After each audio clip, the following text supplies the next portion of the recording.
Well, what a disappointment. This is, whatever else, not a green budget.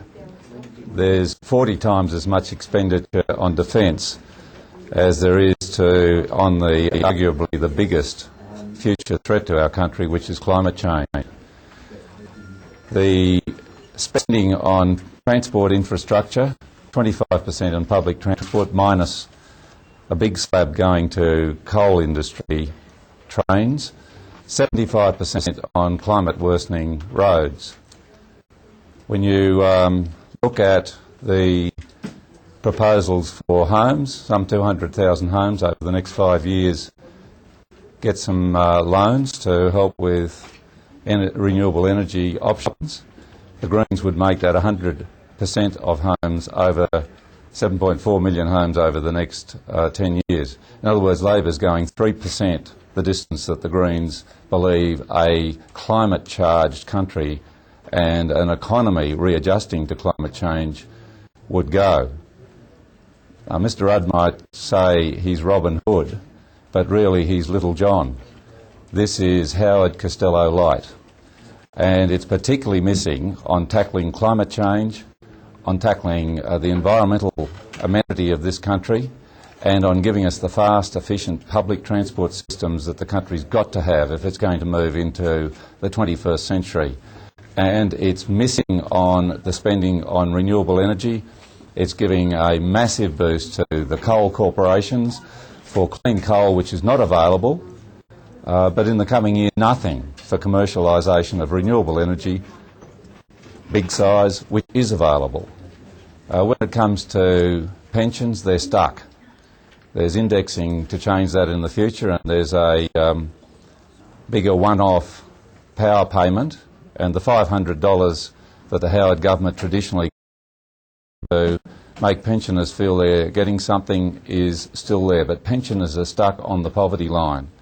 And that's a disgrace for a Labor government which is supposed to be closing the gap and honouring those more than 1 million pensioners who have put so much into making this country what it is. When it comes to the inflationary impact, the biggest one there will be the massive tax cuts, 31 billion over the coming years, as you know, and the Greens will be opposing that in the Senate. The legislation's before the Senate today. We'll be opposing that because we believe that those billions should be going into health, education, public transport and tackling climate change. Now, if there's an upside of this budget, it's the Greens have a phenomenal job to do on trying to get the Rudd government out of the rut made by the Howard government to addressing the real problems for Australia's future and looking long term. There's nothing visionary about this budget if you're looking at the needs of the country in a carbon-constrained world. Kevin Rudd has flunked climate change. It's very disappointing. 3 lines there in the budget speech.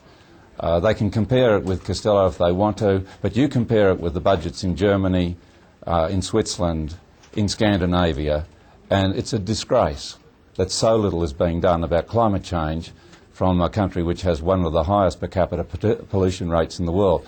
And much of the money, they say, is allocated to climate change is actually a boost to the coal industry through infrastructure, assistance in so-called clean coal, and so on. We Greens are going to be leading the charge for the future generations of this country in tackling not just climate change, but the social injustices which remain in this budget setup. By the way, far too little to education and to health. We would have put the tax cuts money into that. This government's failed on that. We will tackle them on it. The opposition won't, the Greens will. And we've got a big job here. We're very pleased to be here to take on that job, to represent the long-term vision for this country, which this budget fails tonight.